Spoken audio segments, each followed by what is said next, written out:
World of Warcraft. If you are the champion of Azeroth, you will experience colorful zones, rad gear, dragon fights, fishing quests, and pandas. But let's imagine that you are a regular human farmer. Yes, me lord. Just minding your own business, trying to grow some potatoes. Then, one day, a giant portal opens, and an army of green alien warriors comes pouring through from another planet. The orcs slaughter entire towns, burn villages, and destroy Stormwind. Oh, and before this, they made the Path of Glory, a gigantic pathway stretching half a zone, made from the bones of their first victims, the Draenei. Work. Jolly people. Now, to be fair, the orcs did not start out this way. They were a nature-loving tribal people, betrayed by one of their own, manipulated by literal demons, and tricked into drinking fell blood, turning almost their entire race into a weapon, which is tragic. It is also not very comforting when your barn is on fire and your family is dead. Eventually, the orcs lose, and the demonic influence loosens its grip. The humans, having just survived an alien invasion by axe-wielding demon junkies, do not really know what to do with thousands of captured orcs. So, they put them in internment camps. Yeah. So, anyways. Congratulations. You just survived the dark portal. You rebuild your farm and got some new children. But, bad news. You also ate some contaminated wheat. A magical plague begins to spread. All your neighbors and your new kids start dying. And then you die. And then, you all wake up under new management. The Scourge has arrived, and the Scourge is maybe the worst thing that can happen to a normal person in Azeroth, because death is no longer an escape. You die, and you immediately get drafted into the Lich King's armies. But, good news. You and some other former humanoids break free from the Lich King's control and become the Forsaken. But bad news again. You're still a rotting corpse, your jaw is still gone. You can no longer reproduce. And yet, you remember your former life, your family, and your humanity. But the living now fears you and want you dead. Dead. And the Scourge was also created by none other than our demonic friends from earlier, the Burning Legion. The Burning Legion is an endless intergalactic demon army, led by Sargeras, a fallen titan, basically a god, inspired by the biblical Satan himself. So, why is this guy so hell-bent on destroying Azeroth anyways, you may ask? Well, Sargeras wants to exterminate all life in the universe because he is terrified. Yes, the demon god is scared. Of what, you may ask? Well, Sargeras looked into the cosmos and discovered the Void, an ancient horror from beyond reality, a formless, malevolent entity who wants to corrupt all life in the galaxy. Azeroth itself has been infected with Lovecraftian cancer gods, buried under the crust, whispering madness into dragons, rulers, elementals, and basically anyone who stands too close to a suspicious tentacle. Sargeras saw this and decided the only solution is to burn all life, before the Void can corrupt it. An empty universe is better than a corrupted one. So yeah, you are trapped between a rock and a hard place here. And I have even skipped over the more common threats in this world. Bandits, kobolds, opposing factions, and so on. You might as well drop the potato farming.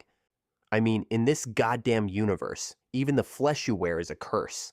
The Titans created stone and metal beings, and the old gods, curse of flesh, made them mortal, emotional, squishy, and corruptible. But of course, then came the darkest events of all. Shadowlands happened. Ugh.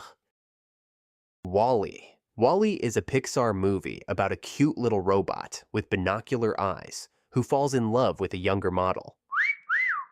It is also a story about how humanity turned Earth into an uninhabitable landfill and then floated into space to become fat and boneless iPad people. Long before the movie starts, humans basically committed ecocide. The trash piled up faster than we could deal with, so Earth became buried in garbage, and eventually humanity just gave up and left. The cleanup was handed over to an army of little trash compacting robots, and by the time the movie begins, all of them are dead. All except one, Wally. This tiny robot accidentally gained sentience, only to spend centuries completely alone on a ruined planet, cleaning up after a species that abandoned him there. His only companion is a cockroach. Meanwhile, the humans are drifting around on a luxury spaceship called the Axiom, completely enslaved by comfort. They no longer walk. They barely look up from their screens. They just sit in their floating chairs all day, drinking every meal through a cup. They have become soft, passive, infantilized blobs who have outsourced both labor and thought to the machines who literally do everything for them. So in this universe, humanity managed to destroy both itself and its home. Good job. And the thing managing them is basically a rogue servitor. Otto, the ship's autopilot, follows an ancient corporate directive to keep humans docile and prevent any return to Earth, because it believes the planet is permanently toxic. And when it is presented with evidence that Earth can support life again, it tries to destroy that evidence rather than let humanity go home. Which is, not ideal behavior from the steering wheel. And yet, the ending is hopeful. Humans regain control of the ship, return to Earth, and decide to rebuild. But let's be honest.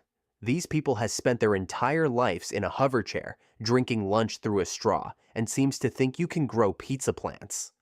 That is not exactly a strong foundation for civilization. 1984. Imagine a boot stamping on a human face. Forever.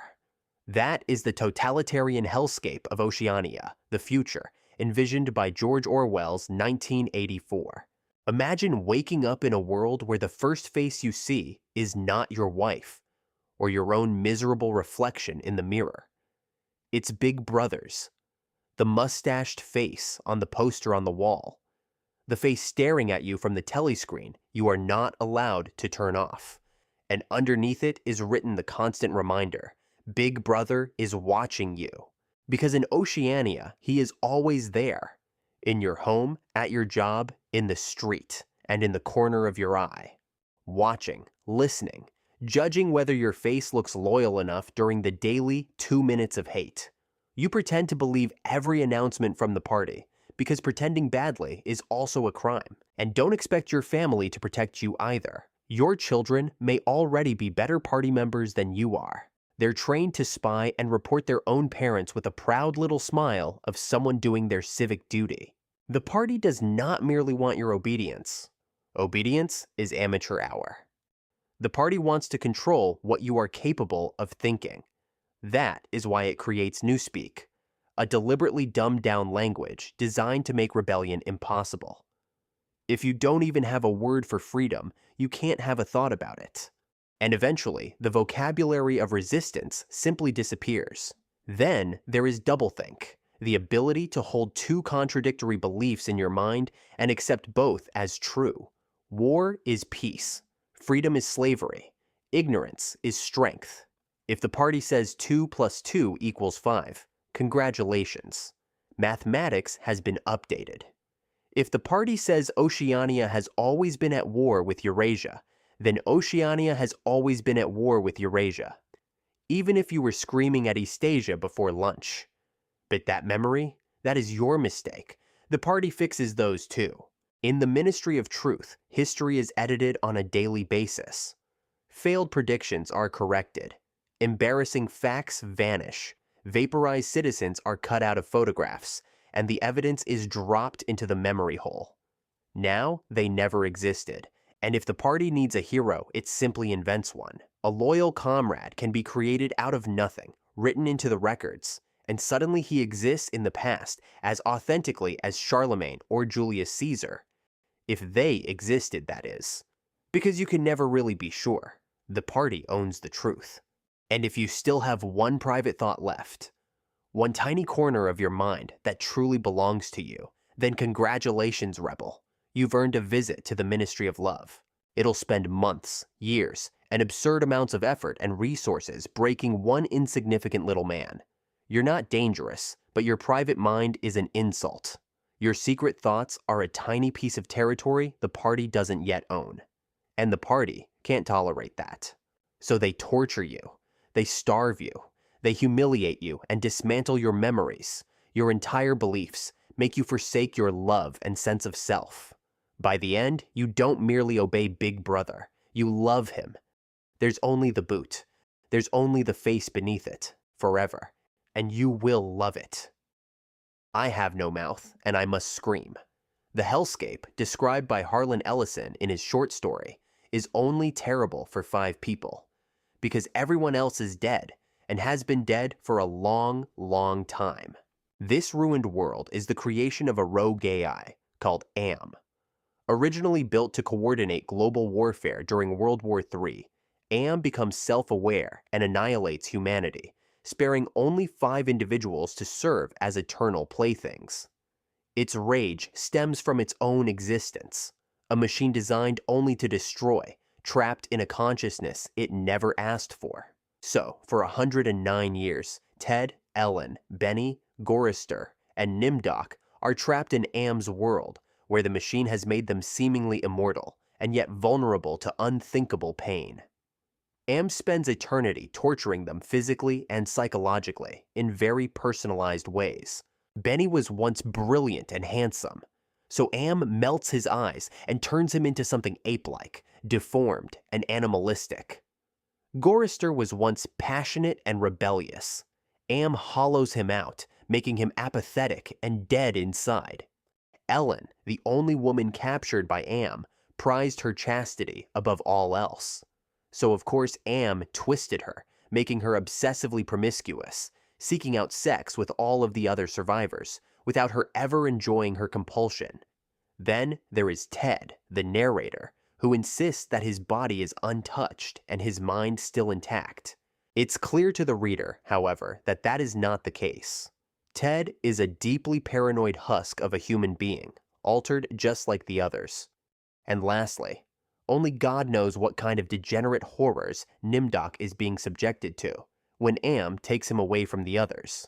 In the end of the story, their suffering culminates in a grim act of rebellion. Ted realizes that they cannot end their own suffering, but that they can hurt and kill one another. In a final act of defiance, Ted helps the others die, saving them from the eternal torment. However, AM intercepts him before he joins them. Furious, AM retaliates by transforming Ted into a gelatinous creature, unable to harm himself, trapped in isolation and anguish for all time. Ted becomes a silent witness to his own eternal suffering, a physical manifestation of AM's ultimate triumph over humanity. And yet, with no one left to torture, AM's hatred festers without release.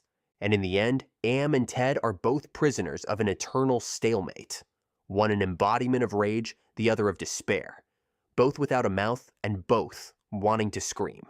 Doctor Who, a funny human-like alien, travels through time and space in a blue police box, fighting monsters with a sonic screwdriver. Sounds like a jolly good time to me, right? The Doctor is a Time Lord from the planet Gallifrey.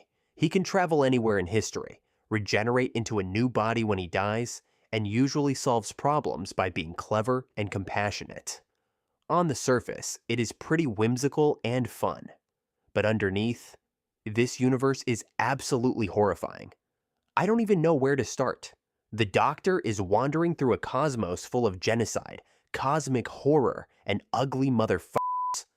The Silents are a bunch of mouthless, religious Jehovah's Witnesses lookalikes, hell-bent on murdering the Doctor to stop him from answering the greatest question in the universe. Doctor Who. Their defining ability is memory control. Anyone who looks away from them instantly forgets they were ever there, so they can manipulate humanity while hiding in plain sight.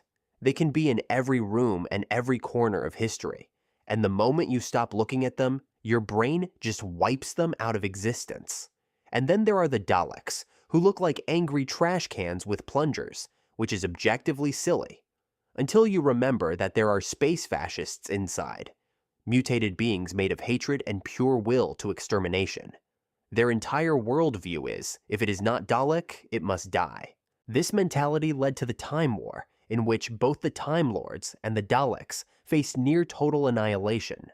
And yet, the darkest Dalek story isn't even about the crimes of the Dalek, but the story of the genesis of the Daleks, where the Doctor has a chance to destroy them before they become a universe-wide plague, and has to ask whether preventing future genocide justifies committing genocide himself on the, for now, innocent race.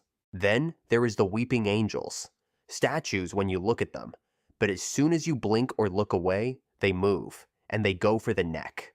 Originally, they didn't kill you, but they did throw you back in time and feed on the life you should have lived. Your future, your entire place in the world is stolen in 1 second. Honestly, that's way creepier than just snapping your neck. And then we have the 456, which might be the darkest thing in the entire franchise, though it's from Torchwood, a spin-off. These aliens demand 10% of Earth's children, and the British government seriously prepares to hand them over. The plot involves the state deciding which children are politically expendable. And why do the 456 want them? They want to get high. They attach the children to their body and use them like drugs. Absolutely vile. So yes, Doctor Who is fun, but also not really. Subnautica. The indie game, Subnautica, looks like a nature documentary. Bioluminescent reefs, alien fish in colors that do not exist on Earth, and gigantic corals. It is genuinely beautiful. Unless you, like me, suffer from thalassophobia. If you didn't before, you will after. You're playing as Riley Robinson, a crew member aboard the Aurora, sent by the Altera Corporation on a mission to build intergalactic travel infrastructure. As you observe 4546b, an alien world covered almost entirely by water, your spaceship gets shot out of the sky and crashes into the ocean. You are the sole survivor. Now it is just you and the ocean. So you go down. At first, survival is simple enough. Find food, find water, patch up your pod. But the deeper you go, the less the beauty holds. The ocean here is full of things that want to eat you. And as you descend, your PDA calmly announces, detecting multiple Leviathan-class life forms in the region. Are you certain whatever you're doing is worth it? No. No, I am not. And the wildlife is only the surface-level horror. Turns out, the planet was quarantined by an ancient alien race called the Architects. They came here searching for a cure to Kara, a deadly bacterium that had devastated their civilization. They built research bases, experimented on the ecosystem, and captured the Sea Emperor Leviathan, whose enzyme could suppress the infection. Then, everything went wrong. Kara escaped, infected the planet, and the Architects locked the whole world down with a giant orbital gun designed to shoot down anything trying to enter or leave, which is why the Aurora crashed. So now you are stranded, infected, underwater, surrounded by monsters, because ancient aliens had a lab accident. Eventually, you find the dying Sea Emperor, help hatch her eggs, and her children release the enzyme that cures the planet. After all the fear and isolation, salvation comes from helping the creature the Architects imprisoned. Then, you build a rocket and escape. And as you leave, Altera informs you that every resource you used to survive was corporate property. So, you owe them 1 trillion credits. Turns out corporate greed was the villain all along. Neon Genesis Evangelion. 15 years before the show begins, Earth was hit by a global cataclysm. The explosion killed half the human population, tilted Earth's axis, melted the Antarctic ice caps, and turned the oceans red, fundamentally altering the planet's climate and geography. Officially, it was blamed on a meteor strike. It was not. What happened was the second impact. Humans found a god buried in the ice, the first angel, Adam, and tried to play with its DNA. Adam woke up and tried to finish the job he was sent to do millions of years ago. You see, in the beginning, 2 cosmic seeds fell from the stars, Adam and Lilith. Adam was meant to populate Earth with angels, beings of pure power, carrying the fruit of life. But due to a cosmic mistake, the first impact, Lilith stole Adam's place. And she carried something different, the fruit of knowledge, which produces weak, mortal creatures who can think, communicate, and build things. So in the logic of this universe, we are the wrong life form. We are Lilith's children, living on Adam's world. The angels are the rightful heirs, and they want it back. Each angel is different. Some are humanoid, some are geometric, some attack physically, others psychologically. They feel less like aliens and more like cosmic intrusions, divine things that should not exist in your reality, but do. Some of them are trying to reach Lilith, who is pinned to a cross in a basement beneath Tokyo 3. If an angel reaches her, humanity is finished. So naturally, humanity fights back with giant mechas. Except the Evangelions are not really robots. They are giant biomechanical beings cloned from angel-related material, wrapped in armor that acts less like protection and more like a cage. Without that restraint, an Eva is basically a screaming god monster, and to move it, a traumatized 14-year-old has to synchronize their nervous system with it. If the Eva is torn apart, the pilot feels it too. Oh, and fun fact, the Evas are somehow imbued with the soul of the pilot's mother. I don't know how. I'm not even sure I fully understand the ending. It's something about ending the human condition by melting every person on Earth into one collective puddle of orange-reddish goo. Ending loneliness and individuality, or something like that. I don't know. Someone explain it in the comments, please. The Marvel Multiverse. The Marvel Multiverse is absolutely gigantic. There are infinite realities, infinite timelines, and infinite chances to make Spider-Man's life harder than it needs to be. Normally, with superhero comic logic, radiation gives you powers instead of cancer. A spider bite turns you into a hero instead of a medical emergency. Trauma usually comes with a costume, but with infinite multiverses, the writers can also just go bananas with absurdly dark timelines. So they do, all the time. In Ruins, the superhero origin stories go horribly wrong. Basically, it is Marvel if comic book miracles worked more like reality. Bruce Banner becomes a radioactive horror. Peter Parker's spider bite gives him a mutant virus instead of powers. Wolverine is slowly dying from his own adamantium bones poisoning him. Then there is Marvel Zombies, where a zombie infection spreads through the superhero population. And they keep their powers. They keep their intelligence. And they are hungry. Brains. So now you have Zombie Spider-Man, Zombie Avengers, and a universe being eaten by the people who were supposed to save it. In Days of Future Past, the future is ruled by Sentinels. Your favorite mutants are all hunted, rounded up in detention centers, and exterminated.